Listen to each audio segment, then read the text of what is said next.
한국에서 2년을 보낸 후 프랑스로 돌아온 여성이 있는데 공항에 마중 나온 어머니가 자신의 딸을 못 알아볼 정도로 완전히 변해버렸습니다. 여드름 흉터와 낮은 자존감 때문에 10년 넘게 은둔 생활을 했던 파리 16구 출신 변호사 집안 외동딸의 놀라운 변신 이야기를 들려드리려고 해요. 내 얼굴이면 고백 전에 거울부터 봤어야지 라는 말에 상처받아 자퇴까지 고민했던 그녀가 어떻게 이런 변화를 이뤄낸 걸까요? 2년간 딸의 한국행을 반대했던 부모님은 결국 딸의 절실한 부탁에 마음을 돌려 지원을 약속했다고 합니다. 한국 땅을 밟은 그녀가 단 몇 주 만에 보여준 변화는 그녀 자신도 상상도 못했던 것이었어요. 시간이 흐른 뒤에는 오히려 프랑스 친구들 쪽에서 먼저 깜짝 놀랄 제안들을 해왔다고 하는데요.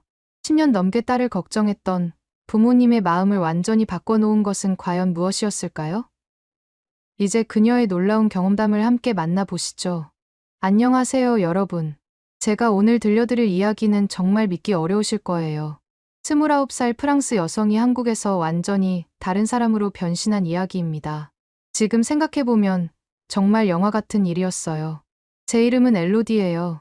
파리 16구에서 태어나고 자란 토종 파리지엔이죠. 혹시 파리를 아시는 분들은 16구가 어떤 동네인지 아실 거예요. 에펠탑이 보이는 고급 주택가, 그곳에서 저는 자랐습니다. 아버지는 프랑스에서 손꼽히는 대형 로펌 베르나르 앤 파트너스의 시니어 파트너 변호사세요. 어머니는 파리 국립예술학교 이사장이시죠. 겉으로 보면 정말 부러울 게 없는 집안의 외동딸이었어요. 우리 집 거실에는 샤갈의 원화가 걸려 있었고 주말마다 오페라 하우스에 가는 게 일상이었거든요. 하지만 제 인생은 그렇게 화려하지 않았습니다. 어릴 때부터 여드름이 심했어요. 13살 때부터 얼굴 전체에 빨간 좁쌀 같은 게 올라오기 시작했는데 시간이 지나면서 흉터까지 남게 됐죠. 게다가 저는 둥글둥글한 체형이었어요. 키는 160cm 정도인데 몸무게는 75kg을 넘나들었거든요. 어머니는 항상 이렇게 말씀하셨어요. 엘로디, 우리 집안 사람들은 모두 우아하고 아름다웠단다. 너도 그래야 해.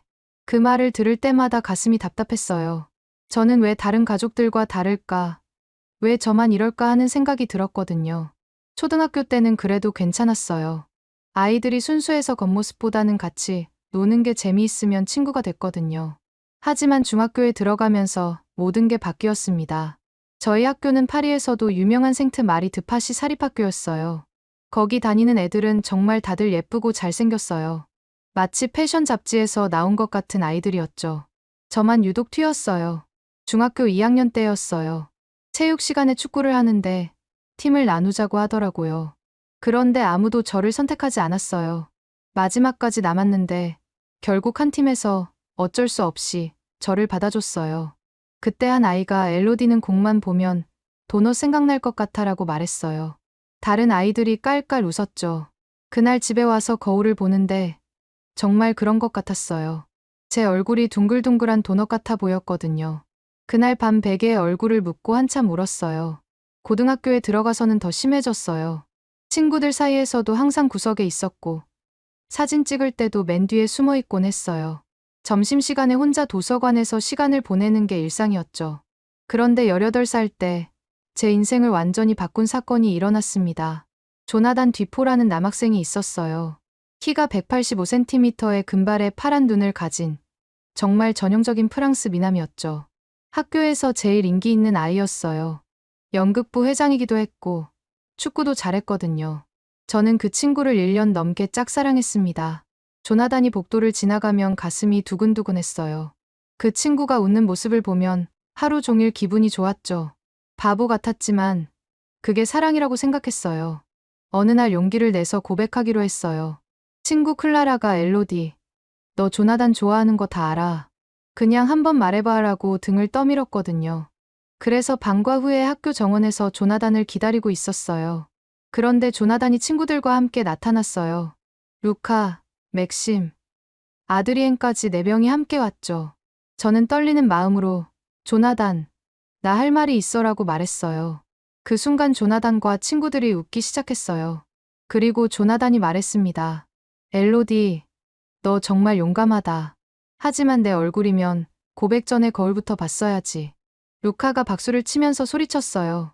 이거 완전 내기 맞췄네. 조나단, 너 이겼다. 알고 보니 그들은 제가 언제 고백할지 내기를 하고 있었던 거예요. 맥심이 일주일 안에 고백한다고 했고, 조나단이 이번 주 안에 할 거다라고 했대요. 저는 그냥 그들의 놀이감이었던 거죠.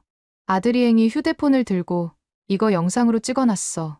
친구들한테 보여줘야겠다라고 했어요. 저는 그 자리에서 얼굴이 새하얗게 됐어요. 다리에 힘이 빠져서 서 있을 수가 없었어요.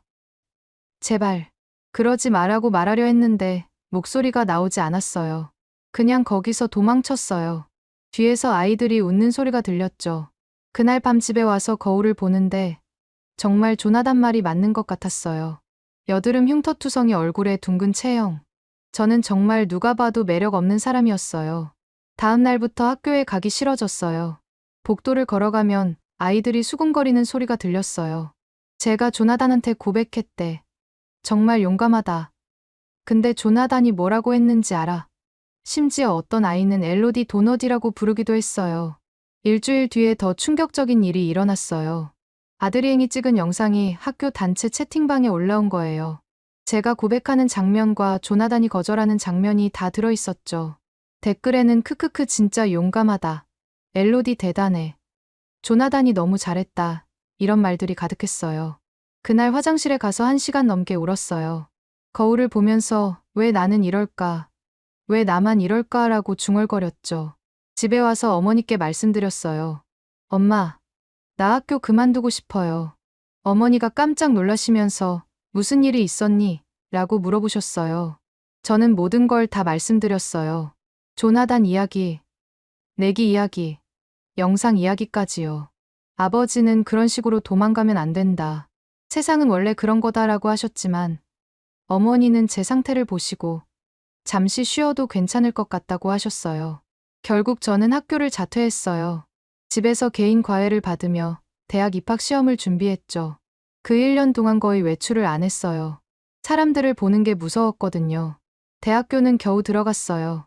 소르본 대학교 문학과에 합격했지만 기숙사 방에서만 지냈어요. 수업도 거의 안 나가고 친구들과도 어울리지 않았어요. 하루 종일 방 안에서 넷플릭스만 보거나 인터넷 쇼핑만 했어요. 룸메이트 이자벨이 걱정해서 엘로디, 너 요즘 왜 이래? 같이 파티라도 가자라고 했지만 저는 난 괜찮아. 그냥 혼자 있는 게 좋아라고 거절했어요. 부모님도 걱정하셨어요. 어머니가 엘로디, 너 너무 마른 것 같다라고 하셨는데 사실 저는 하루에 한 끼도 제대로 안 먹을 때가 많았어요. 식욕도 없었고 뭘 먹어도 맛이 없었거든요. 심리상담사도 소개해 주시고 피부과 전문의도 데려가셨지만 저는 다 거부했어요. 나는 치료받을 필요 없어요. 그냥 이렇게 살고 싶어요라고 말했죠. 그런 생활을 3년 가까이 했을 때였어요. 어느 날 유튜브를 보다가 우연히 한국 뷰티 유튜버의 영상을 봤어요. 썸네일에 있는 여자분이 저와 비슷하게 여드름 흉터가 있더라고요. 호기심에 클릭해봤어요. 한국어를 못 알아들었지만 자막으로 보니 여드름 흉터가 심했던 여자가 천연 재료로 피부를 관리하는 내용이었어요. 그런데 그 영상에서 정말 놀라운 걸 봤어요. 그 유튜버는 예뻐지기 위해서가 아니라 건강해지기 위해서 하는 거예요 라고 말했어요. 프랑스에서는 누구도 그런 말을 해준 적이 없었어요. 항상 예뻐져야 한다. 살을 빼야 한다. 흉터를 없애야 한다는 말만 들었거든요. 그날 밤 한국에 대해 찾아보기 시작했어요. 한국의 음식, 문화, 그리고 뷰티에 대한 철학까지요. 정말 신기했어요. 한국 사람들은 겉모습보다 건강한 몸과 마음을 더 중요하게 생각하더라고요. 특히 한국의 음식 문화가 인상적이었어요. 발효 음식, 나물, 국물 요리, 모든 게 몸에 좋다는 철학으로 만들어진 거더라고요. 프랑스 음식도 맛있지만 치즈와 버터가 많아서 피부에는 좋지 않다는 걸 알고 있었거든요. 그때 문득 이런 생각이 들었어요. 나를 아는 사람이 아무도 없는 곳에서 새로 시작하면 어떨까? 한국이라는 나라가 갑자기 저에게 희망처럼 보였습니다. 부모님께 한국에 가고 싶다고 말씀드렸을 때 거실이 얼어붙은 것 같았습니다.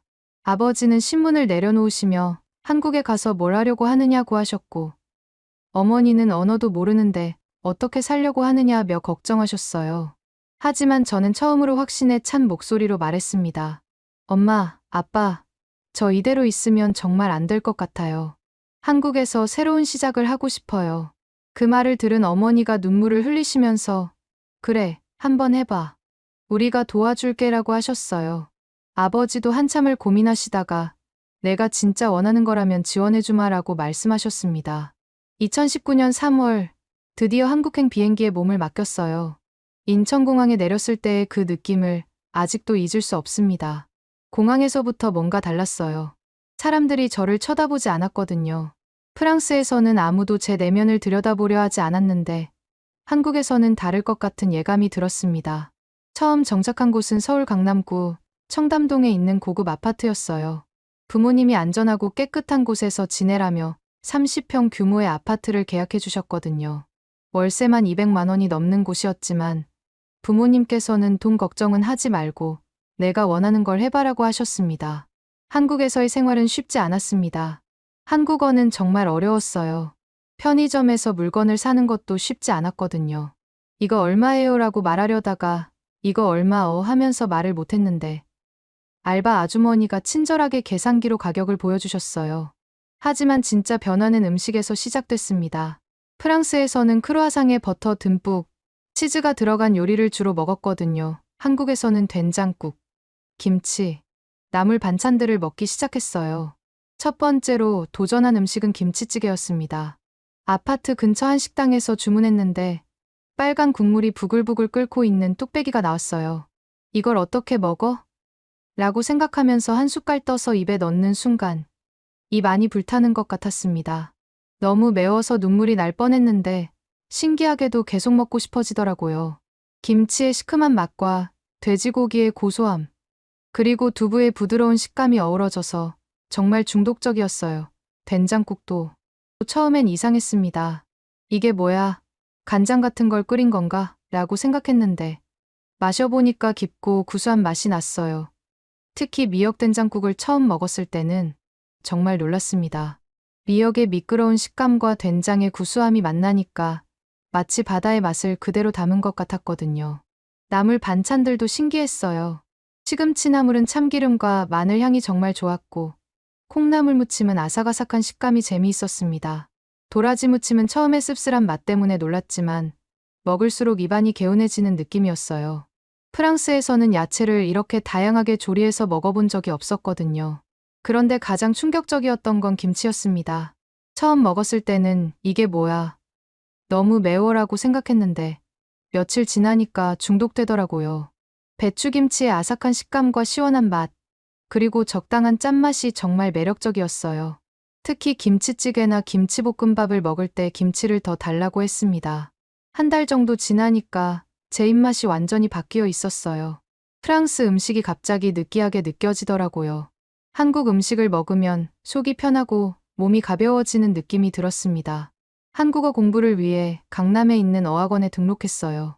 거기서 민지라는 한국 친구를 만났습니다. 민지는 프랑스어를 배우고 있었는데 저랑 언어 교환을 하자고 제안했거든요. 언니, 저는 프랑스어 배우고 언니는 한국어 배워요. 민지 덕분에 한국 생활에 적응하는 게 훨씬 쉬워졌어요. 어학원 수업이 끝나면 같이 카페에 가서 서로 언어를 가르쳐주곤 했습니다. 민지가 언니, 한국 음식 중에 뭐가 제일 좋아요? 라고 물어보면 저는 김치찌개요. 처음엔 너무 매웠는데 지금은 중독됐어요 라고 대답했죠. 민지는 제가 한국어로 대답할 때마다 박수를 쳐줬어요.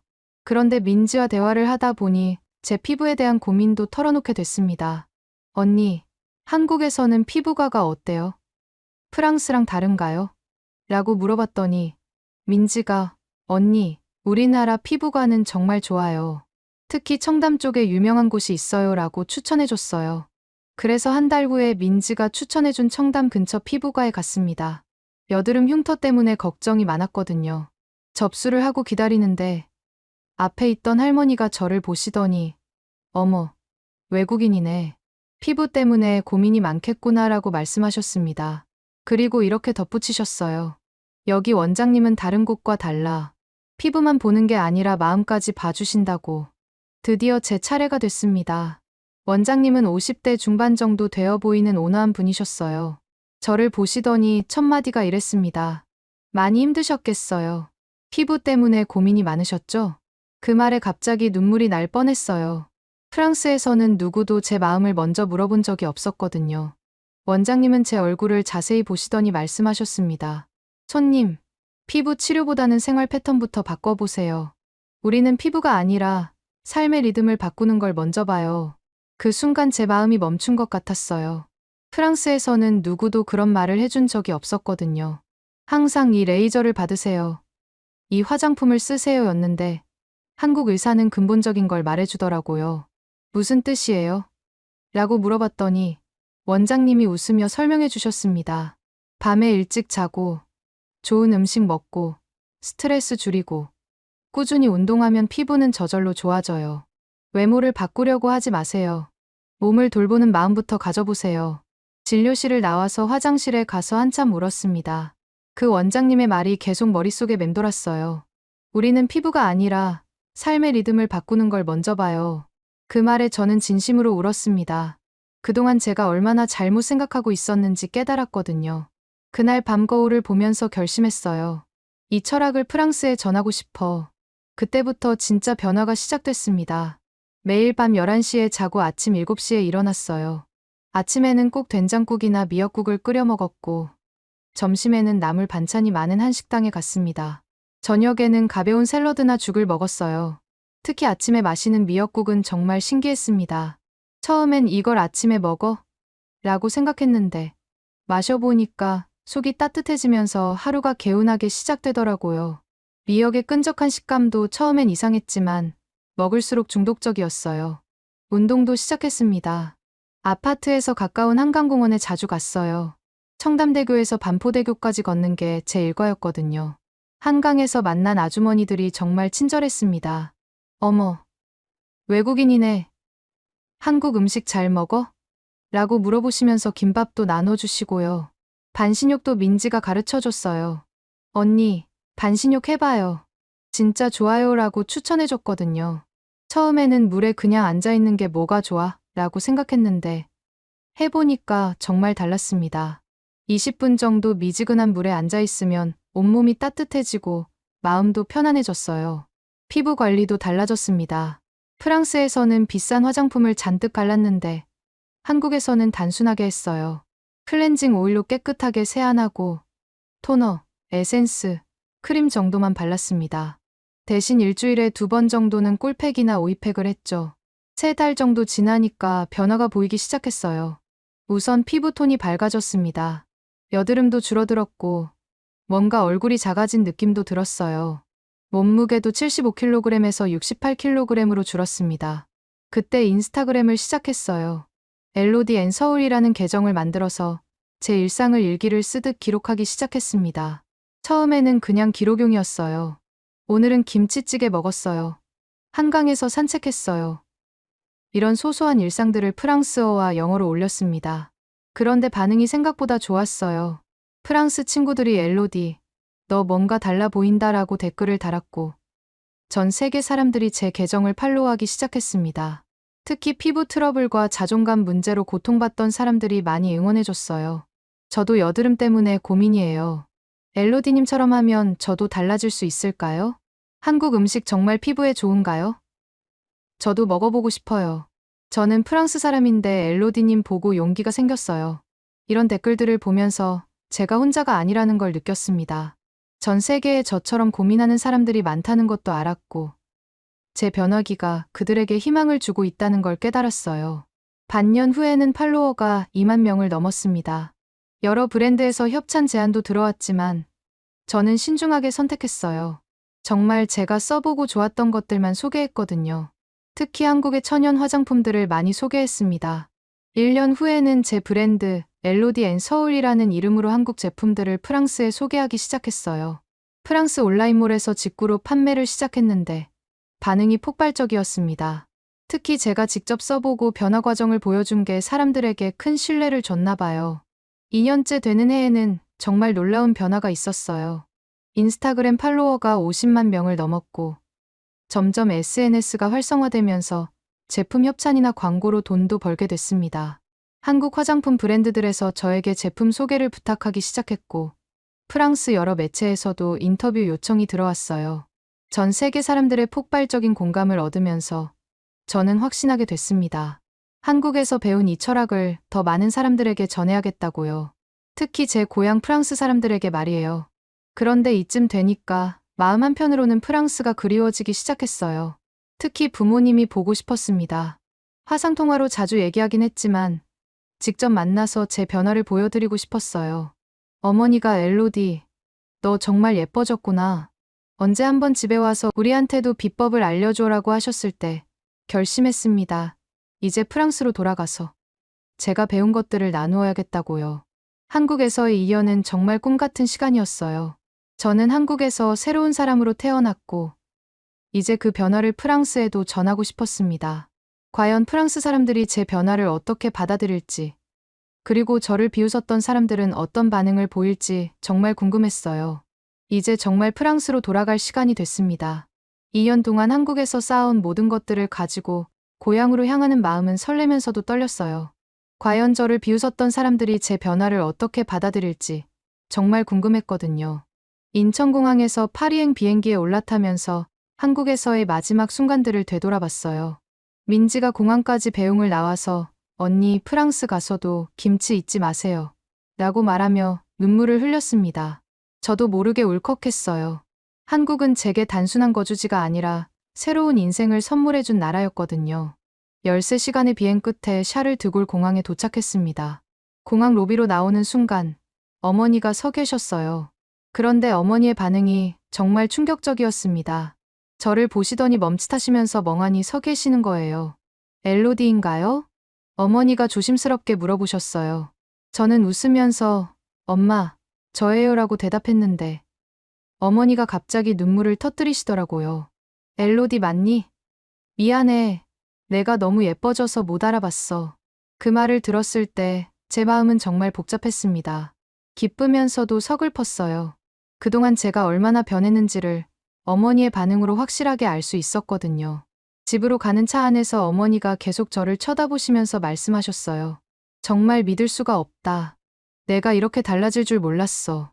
피부도 좋아지고, 살도 빠지고, 뭔가 자신감도 생긴 것 같고, 파리 16구에 있는 우리 집에 도착했을 때의 느낌도 묘했습니다. 모든 게 예전 그대로였는데, 저만 완전히 달라져 있었어요. 제 방도 그대로였는데, 거울을 보니 정말 다른 사람 같았어요. 아버지도 퇴근하시고 저를 보시더니 깜짝 놀라셨어요. 이게 정말 우리 딸이야? 한국에서 뭘 한 거야? 라고 물어보시면서 신기해하셨습니다. 그날 저녁 가족 식사 시간에 제가 한국에서의 경험을 이야기해 드렸어요.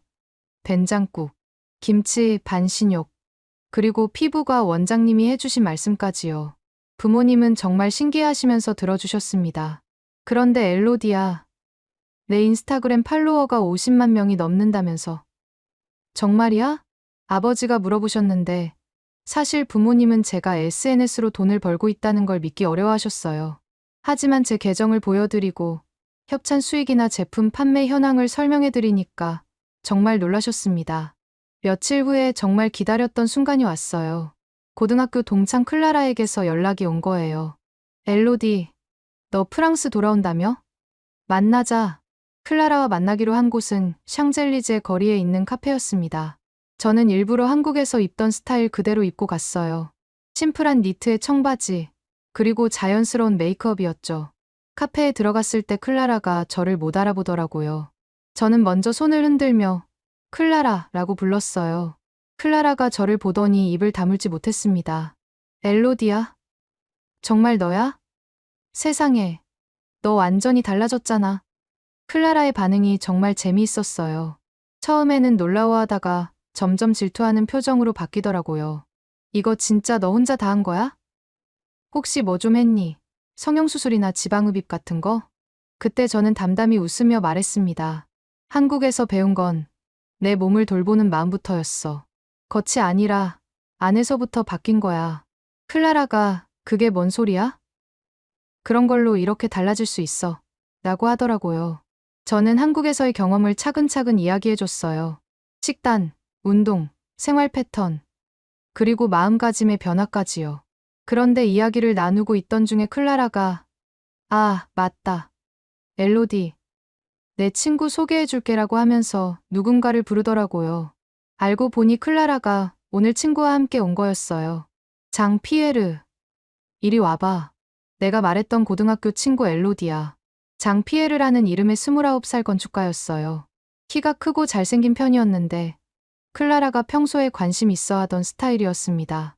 클라라가 저를 소개하면서 은근히 자랑스러워하는 듯 했는데 장 피에르의 반응이 예상과 달랐어요. 안녕하세요, 엘로디 씨. 한국에서 오셨나요? 뭔가 특별한 분위기가 있으시네요. 장 피에르가 클라라보다 저에게 더 관심을 보이자 클라라의 표정이 순간 굳어지더라고요. 저는 엘로디예요라고 자기소개를 했더니 장 피에르가 한국에서 오셨나요?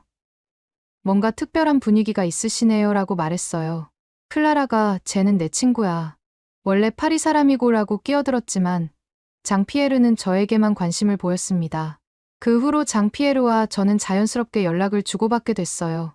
처음에는 단순한 친구로 시작했지만 만날 때마다 제 이야기에 관심을 보이고 한국 문화에 대해서도 궁금해했습니다. 지금은 썸 타는 사이가 됐어요. 클라라는 그 후로 저에게 계속 연락해서 너 어떻게 그렇게 변한 거야? 나도 한국 가면 될까? 라고 물어보더라고요. 예전에 저를 무시하던 클라라가 이제는 저를 부러워하고 있었습니다.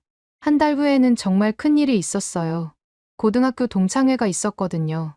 저는 처음에 가지 않으려고 했는데 어머니가 한번 가봐. 내가 얼마나 달라졌는지 보여줘라고 하셔서 갔습니다. 동창회 장소에 들어갔을 때의 반응은 정말 대단했어요. 아무도 저를 못 알아보더라고요. 심지어 조나단도 저를 보고 혹시 새로운 선생님이세요? 라고 물어봤어요. 조나단, 나야. 엘로디. 제가 말했을 때 조나단의 표정을 평생 잊을 수 없을 것 같아요. 정말 충격받은 표정으로 엘로디라고? 정말 너야? 라고 물어보더라고요. 그날 밤 동창회에서 모든 사람들이 저에게 몰려들었습니다. 엘로디, 어떻게 이렇게 변했어? 한국에서 뭘 한 거야? 비법 좀 알려줘. 조나단도 계속 저 주위를 맴돌면서 이야기를 걸려고 했어요.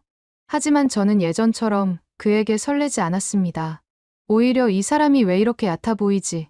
라는 생각이 들었어요. 그때 깨달았습니다.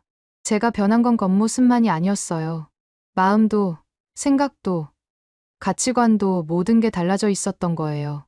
몇 달 후에 저는 부모님의 도움으로 파리7구의 엘로디 앤 서울 오프라인 매장을 오픈했습니다. 아버지가 법적인 절차를 도와주시고 어머니가 매장 인테리어 디자인에 조언을 해주셨어요.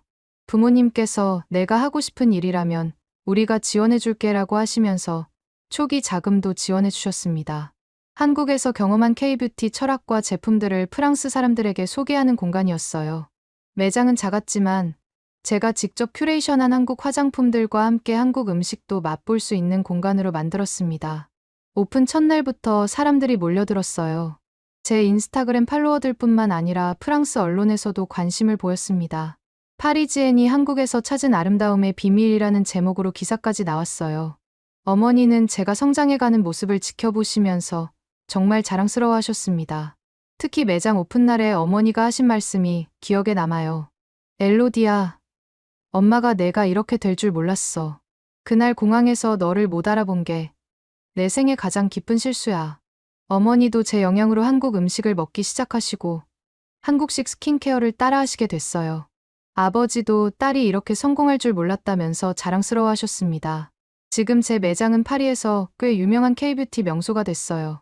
매일 프랑스 여성들이 찾아와서 한국의 뷰티 철학에 대해 궁금해하고 제 경험담을 듣고 싶어 합니다. 얼마 전에는 프랑스 유명 매거진에서 인터뷰 요청이 왔어요. 기자가 마지막에 물어봤습니다. 한국은 당신에게 어떤 의미인가요? 저는 조용히 대답했어요. 한국은 거울을 바꿔준 나라예요. 흠을 보던 거울에서 가능성을 비추는 거울로요.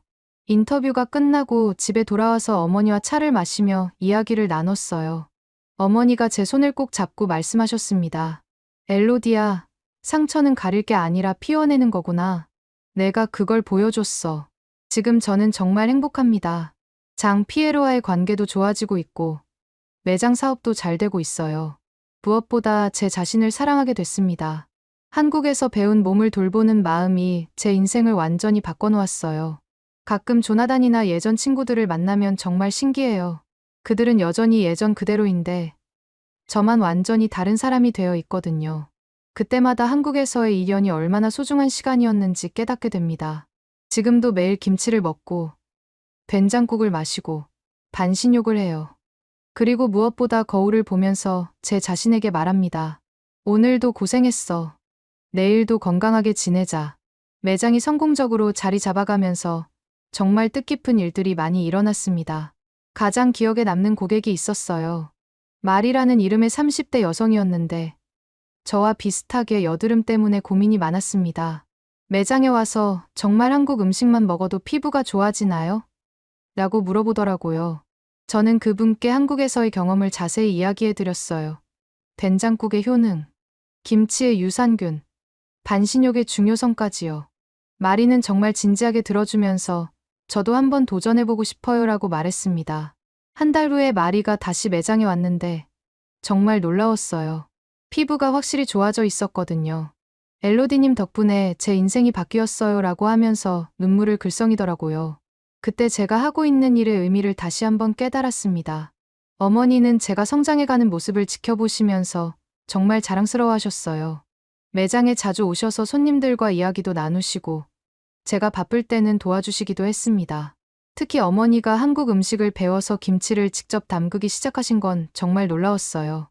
엘로디야, 김치가 이렇게 어려운 음식인 줄 몰랐어. 한국 사람들 정말 대단하다라고 하시면서 열심히 배우셨습니다. 아버지도 된장국을 좋아하게 되셔서. 이 국물이 이렇게 깊은 맛이 나다니. 한국 음식이 정말 건강에 좋은 것 같다고 하셨어요.